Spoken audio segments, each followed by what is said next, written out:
प्रभुरे मोर प्रिय भाई और भौणी माने प्रभुंकर दासदासी माने समस्त को मोर हृदयर श्रद्धा स्नेह प्रेम एवं प्रभु यीशु ख्रीष्टर पवित्र महानाम मु नमस्कार ज्ञापन करुछि। मोर विश्वास आ प्रार्थना भरोसा आपण माने समस्ते कुशल थे। आम सम्मुखें नवेम्बर मास चलीगला नूतन मास ए वर्षर शेष मासरे आम पहुँचीचु।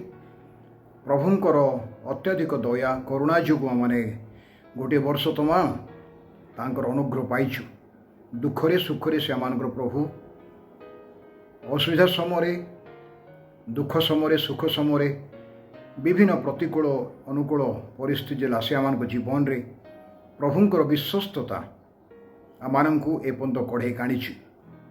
प्रभु वाक्य जिरिमियो तांकर विलापर लेखन्ति जे तांकर विश्वस्तता नित्य नूतन आउ चिरस्थायी अटे। एथिपाई आम विनष्ट है ना। जगत रे बहुत किसी परिस्थिति घटी जाउछि आउ से परिस्थिति भितर आम अनेक समय चिंता भी करि पारुनु कि प्रकार भाव आम ख्रीष्टीय जीवन यात्रा को अतिबाहित करिपारिबा बा आम यात्रा पथ आम प्रभुंक पछरे चलिबा पई अनुगमन करिया पई जो आह्वान रही समाप्त करिपारिबा। एथिपाई ए गोटे मास जो रही आम सम्मुखें 2024 मसीहार प्रत्येक दिन जेपरी प्रभुंकर अनुग्रह द्वारा मैंने बंचिबा आमर दिन गणना करिबा एवं प्रभुंकर अनुग्रह तो मैंने एक नूतन वर्ष मध्य पदार्पण करने प्रभुंकर अनुग्रह भिक्षा करिबा।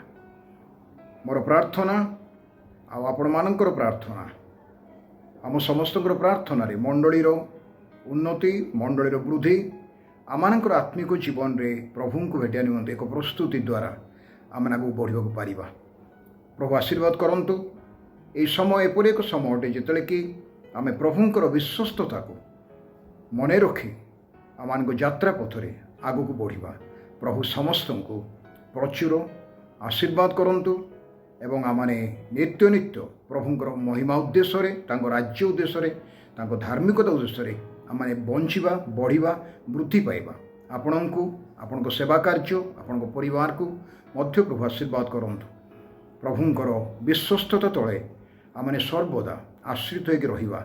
जेहेतु आमाने जानिछु समस्त समय परिवर्तन होउछि एवं आमाने सब विश्व पाई प्रभुंक उपर निर्भर करिबा आमानकर कर्तव्य। प्रभु प्रत्येक को प्रचुर आशीर्वाद करंतु। धन्यवाद।